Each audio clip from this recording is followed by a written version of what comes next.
अगली खबर है प्रतापगढ़ से, जहां हत्या के शातिर को पुलिस ने फिलहाल पकड़ लिया है, क्योंकि मुठभेड़ हुई है शातिर के बीच और प्रतापगढ़ में हत्या का आरोपी था, जिसकी पुलिस के साथ मुठभेड़ हुई और फिलहाल बताया जा रहा है कि बदमाश के पैर में गोली लगी है और उसे धर दबोचा गया है, जो कि हत्या का आरोपी था और उसे धर दबोचा गया है। पुलिस और इस शातिर के बीच मुठभेड़ हुई। लगातार पुलिस की ओर से उन तमाम शातिरों की धरपकड़ जारी है और एक और ये शातिर पुलिस के हत्थे चढ़ा, जहां मुठभेड़ के दौरान इस आरोपी के पैर में गोली लग जाती है और इसे धर दबोचा जाता है। तो प्रतापगढ़ में जहां यह हत्या का अपराधी लगातार फरार चल रहा था और मुठभेड़ के दौरान अब फिलहाल पुलिस की हिरासत में है। और अब अगली खबर आपको बता दें, बड़ी खबर प्रयागराज से आ रही है, जहां पर एनकाउंटर हुआ है। रेप के आरोपी को मुठभेड़ में जख्मी किया गया है और ये बताया जा रहा है कि दरअसल नाबालिग से रेप का इस पर आरोप लगा है, जो कि मुठभेड़ में जख्मी हो गया। प्रयागराज में एनकाउंटर हुआ है। रेप के आरोपी का एनकाउंटर, जख्मी हो गया है। इस एनकाउंटर के दौरान आरोपी पर नाबालिग से रेप का आरोप लगा है। पुलिस ने आरोपी को मुठभेड़ में गिरफ्तार कर लिया है। तो उत्तर प्रदेश के प्रयागराज से एनकाउंटर से ग्रेटर नोएडा की फ्यूजन सोसाइटी में लगी भीषण आग। बेसमेंट में आग लगने से अफरा तफरी का माहौल। आग की चपेट में आई कई गाड़ियां। कड़ी मशक्कत के बाद आग पर काबू पाया गया। उत्तर प्रदेश के सोनभद्र में कोयले से भरे ट्रेलर में लगी भीषण आग। आग लगते ही ड्राइवर और हेल्पर ने कूदकर बचाई अपनी जान। फायर ब्रिगेड की टीम ने पाया आग पर काबू। मध्य प्रदेश के ग्वालियर में तेज रफ्तार कार ने ट्रैफिक कांस्टेबल को मारी टक्कर, फिर 50 मीटर तक घसीटा। सीसीटीवी में घटना कैद। प्रयागराज में नाबालिग से रेप के बाद हत्या करने वाले आरोपी का एनकाउंटर। फायरिंग में बदमाश के पैर में लगी गोली। मुठभेड़ के बाद पुलिस ने आरोपी को किया गिरफ्तार। बरेली जेल से फरार कैदी की पुलिस से मुठभेड़ हो गई। फायरिंग में बदमाश के पैर में गोली लगी। पुलिस ने फरार होने के बाद रखा था 25,000 का इनाम। उत्तर प्रदेश के प्रतापगढ़ में पुलिस और बदमाश के बीच हुई मुठभेड़। बदमाश के पैर में लगी गोली। मुठभेड़ के बाद पुलिस ने किया गिरफ्तार। गाजियाबाद में स्नैचिंग करने वाले बदमाश और पुलिस के बीच मुठभेड़ हो गई। फायरिंग में बदमाश के पैर में लगी गोली। कब्जे से चोरी की एक बाइक बरामद। तमंचा और कारतूस भी बरामद। उत्तर प्रदेश के बुलंदशहर में दबंग ने घर में घुसकर महिला से की मारपीट। मुकदमे में समझौता नहीं करने पर पीटा। मारपीट का वीडियो हो रहा वायरल। जम्मू कश्मीर में उमर अब्दुल्ला आज मुख्यमंत्री पद की शपथ लेंगे। उपराज्यपाल मनोज सिन्हा गोपनीयता और पद की शपथ दिलाएंगे। शपथ ग्रहण समारोह स्थल के आसपास कड़ी सुरक्षा की गई।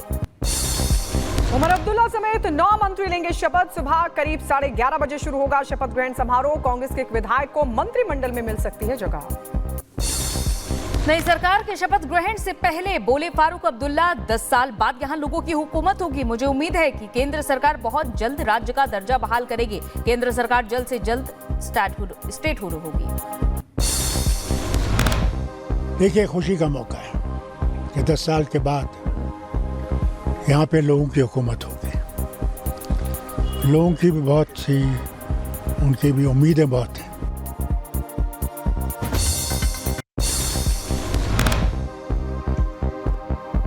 महाराष्ट्र चुनाव को लेकर बीजेपी मुख्यालय में आज होगी बड़ी बैठक। बीजेपी केंद्रीय चुनाव समिति की बैठक में महाराष्ट्र के उम्मीदवारों के नामों पर होगी चर्चा।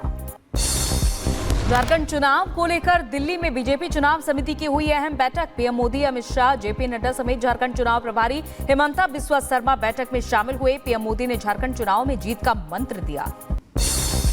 हरियाणा में आज बीजेपी विधायक दल की होगी बैठक। पर्यवेक्षक के तौर पर गृहमंत्री अमित शाह और सीएम मोहन यादव रहेंगे मौजूद। बैठक में चुना जाएगा विधायक दल का नेता। महाराष्ट्र में विधानसभा चुनाव की तारीखों का ऐलान। महाराष्ट्र के सभी 288 सीटों पर 20 नवंबर को एक ही चरण में डाले जाएंगे वोट। 23 नवंबर को आएंगे नतीजे। चुनाव आयोग ने झारखंड विधानसभा चुनाव की तारीखों का किया ऐलान। 2 चरणों में 13 और 20 नवंबर को होगा मतदान। पहले फेज में 43 सीटों पर तो दूसरे फेज में 38 सीटों पर डाले जाएंगे वोट। 23 नवंबर को आएंगे नतीजे। लोकसभा उपचुनाव की तारीखों का ऐलान हुआ। वायनाड और यूपी की 9 सीटों पर 13 नवंबर को चुनाव। मिल्कीपुर सीट पर नहीं होगा चुनाव। बीएसपी ने यूपी की सभी 9 सीटों पर लड़ने का ऐलान किया। झारखंड में 2 चरणों में चुनाव को लेकर बोले बीजेपी के सांसद निशिकांत दुबे। झारखंड ने नक्सल से मुक्ति पा ली है, इसलिए 2 चरणों में चुनाव है।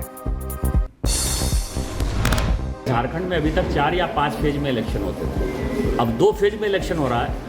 इसका मतलब कि झारखंड ने नक्सलवाद से मुक्ति पा ली है। इसके लिए माननीय गृह मंत्री अमित शाह जी धन्यवाद के पात्र हैं कि नक्सलिज्म खत्म हो गया, अब 2 फेज में होगा। दिल्ली विधानसभा चुनाव को लेकर आपने कसी कमर, अरविंद केजरीवाल आज जनसंपर्क अभियान की शुरुआत करेंगे। सिद्दीकी हत्याकांड में मुंबई क्राइम ब्रांच का एक्शन तेज। बहराइच से आरोपी धर्मराज के रिश्तेदार हिरासत में, पुणे से भी एक शख्स को पकड़ा गया। सिद्दीकी हत्याकांड में मुंबई पुलिस लगातार कर रही है जांच पड़ताल। पाकिस्तान के इस्लामाबाद पहुंचे विदेश मंत्री एस जयशंकर शंघाई सहयोग संगठन के समिट में शामिल होंगे। 9 साल बाद किसी विदेश मंत्री का पाकिस्तान का दौरा। एससीओ समिट में एस जयशंकर और पाक पीएम शहबाज शरीफ की हुई मुलाकात। नवाज शरीफ बोले, अगर पीएम आते तो ज्यादा अच्छा होता, मैं जल्द उनसे करूंगा मुलाकात। भारत कनाडा विवाद पर अमेरिका का बयान। मैथ्यू मिलर ने कहा कि कनाडा के आरोपों को गंभीरता से लेने की जरूरत। भारत सरकार कनाडा और उसकी जांच में सहयोग करे। भारत और अमेरिका के बीच 32,000 करोड़ की डिफेंस डील सील। अमेरिका से 31 प्रेसिडेंट ड्रोन खरीदेगा भारत। देश में ही होगी मेंटेनेंस फैसिलिटी। अहमदाबाद में इंडिगो फ्लाइट की इमरजेंसी लैंडिंग। मुंबई से चलकर दिल्ली आने वाली फ्लाइट की देर रात 12:30 बजे हुई इमरजेंसी लैंडिंग। पिछले 48 घंटे में 7 विमानों को मिली बम से उड़ाने की धमकी। फर्जी ईमेल के जरिए एयरलाइंस कंपनियों को भेजी गई धमकी। धमकी के बाद सुरक्षा एजेंसियां सतर्क। किसी विमान को अयोध्या तो किसी को कनाडा करना पड़ा डाइवर्ट। वक्फ संशोधन बिल पर जेपीसी में आज भी तकरार। विपक्षी सांसदों ने बैठक का बहिष्कार किया। दोनों पक्षों ने एक दूसरे पर अपमानजनक भाषा के इस्तेमाल का आरोप लगाया। और आज से असम की 2 दिन की यात्रा पर जाएंगे उपराष्ट्रपति जगदीप धनखड़। शिलांग में मेघालय कौशल और नवाचार केंद्र की रखेंगे आधारशिला। बहराइच में उपद्रवियों पर सीएम योगी की सख्ती। अब तक 52 उपद्रवी भेजे गए जेल। 2 और एफआईआर दर्ज। वीडियो और फुटेज के जरिए गिरफ्तारी हुई। लखीमपुर खीरी में बीजेपी विधायक योगेश वर्मा की पिटाई के मामले में दर्ज हुई एफआईआर। 6 दिन बाद विधायक की एफआईआर लिखी गई। बुलंदशहर में अवैध पटाखा फैक्ट्री पर पुलिस का छापा। मकान से 10 लाख रुपए के अवैध पटाखे बरामद। अवैध शराब को खेप भी पकड़ी गई। उत्तर प्रदेश के गोंडा में समाजवादी पार्टी के राष्ट्रीय प्रवक्ता अमीक जामई पर दर्ज हुआ मुकदमा। अमीक जामई समेत 3 लोगों के खिलाफ दर्ज मुकदमा। जमीन दिलाने के नाम पर 26 लाख की ठगी का है आरोप। यूपी के कानपुर में जुलूस के दौरान 2 गुटों में हुई मारपीट। एक ही समुदाय के 2 पक्षों में मारपीट हो गई। वीडियो हुआ वायरल। उत्तर प्रदेश के हमीरपुर में तेज रफ्तार 2 ट्रक आमने सामने से भिड़ गए। हादसे में एक चालक की मौत, दूसरे का इलाज जारी। यूपी के बरेली में लड़की का हाईवे पर हाई वोल्टेज ड्रामा देखने को मिला, जहां प्रेमी से झगड़े के बाद फ्लाईओवर पर चढ़ी युवती परिवार के लोगों ने प्रेमी के साथ शादी करने से इनकार किया था। यूपी के शाहजहांपुर में दिखा तेज रफ्तार का कहर। कार ने बाइक सवार को मारी टक्कर। हादसे में बाइक सवार सिपाही की मौत, 3 लोग गंभीर रूप से जख्मी। यूपी के सीतापुर में चलती कार में अचानक से आग लग गई। आग लगने से मची अफरा तफरी। कार सवार ने कूद कर किसी तरह से अपनी जान बचाई। कानपुर में साइबर जालसाजी का बड़ा खेल आया सामने। शेयर बाजार में दोगुने मुनाफा कमाने के नाम पर ठगी करने वाले गैंग का हुआ भंडाफोड़। पुलिस ने 4 शातिरों को किया गिरफ्तार। यूपी के बुलंदशहर में दबंग ने घर में घुसकर महिला से मारपीट की। मुकदमे में समझौता नहीं करने पर पीटा। मारपीट का वीडियो वायरल हुआ। मध्य प्रदेश के ग्वालियर में घर में घुसकर मां बेटी की हत्या का मामला है सामने। लूट के इरादे से फ्लैट में घुसे बदमाशों ने की हत्या। पुलिस कर रही मामले की छानबीन। यूपी के जौनपुर में 2 पक्षों में जमकर चले लात घुसे। लड़की से छेड़छाड़ को लेकर हुआ विवाद। पुलिस मामले की जांच में जुटी। उत्तर प्रदेश के बलिया में फर्जी अधिकारी को पुलिस ने धर दबोचा। नौकरी दिलाने के नाम पर करवाता था धोखाधड़ी। बागपत में जैविक जिहाद कांड का मास्टरमाइंड गिरफ्तार हुआ। डिप्टी सीएमओ को परिवार समेत टीबी बैक्टीरिया देकर मारने की रची साजिश। दूसरे आरोपी मुशीर की तलाश अभी भी जारी। मुरादाबाद के एक रेस्टोरेंट में ग्राहकों से हुई मारपीट। पानी की बोतल को लेकर बढ़ा विवाद। मारपीट की पूरी घटना सीसीटीवी में हुई कैद। दक्षिणी लेबनान पर इजराइल ने किया जोरदार हमला। इजरायली हमले में 10 लोगों की मौत हो गई। करीब 15 लोग घायल हुए। लेबनान की राजधानी बेरूत में लगी भीषण आग। आग लगने के कारणों का खुलासा नहीं। इजरायली हमले में हुई है दर्जनों लोगों की मौत। इजरायली रक्षा मंत्री योव गैलेंट ने ड्रोन विमानों का निरीक्षण किया। ईरान ने इजराइल पर किया था ड्रोन अटैक। रूस में भारी बर्फबारी के बाद हाईवे हुआ जाम। सैकड़ों ट्रक कतार में खड़े दिखाई दिए। दक्षिणी बोस्निया में बारिश, बाढ़ और लैंडस्लाइड से करीब 26 लोग की मौत। मृतकों की याद के लिए शोक सभा का आयोजन। हिजबुल्लाह नेता कासिम ने इजराइल को धमकी के साथ संघर्ष विराम की अपील की और कहा कि समाधान संघर्ष विराम है।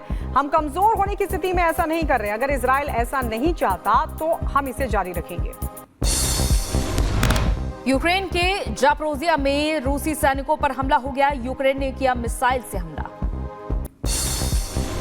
ईरान की शुश्तर रिफाइनरी में एक ईंधन टैंक में लगी भीषण आग, हादसे में एक की मौत, 4 लोग गंभीर रूप से जख्मी। चीन ने सफलतापूर्वक लॉन्च की नई सैटेलाइट। शाक्सी प्रांत में 18 सैटेलाइट सफलतापूर्वक लॉन्च की गई। इजराइल की किरियत शमोना शहर का हमले के बाद हिजबुल्लाह ने हाइफा शहर पर किया जोरदार अटैक। कहा हाइफा को भी किरियत शमोना की तरह कर देंगे बर्बाद।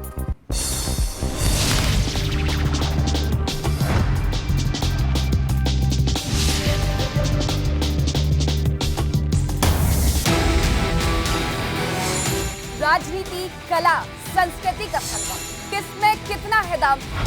राष्ट्र सर्वोपरि सम्मेलन 18 अक्टूबर सिर्फ रिपब्लिक भारत।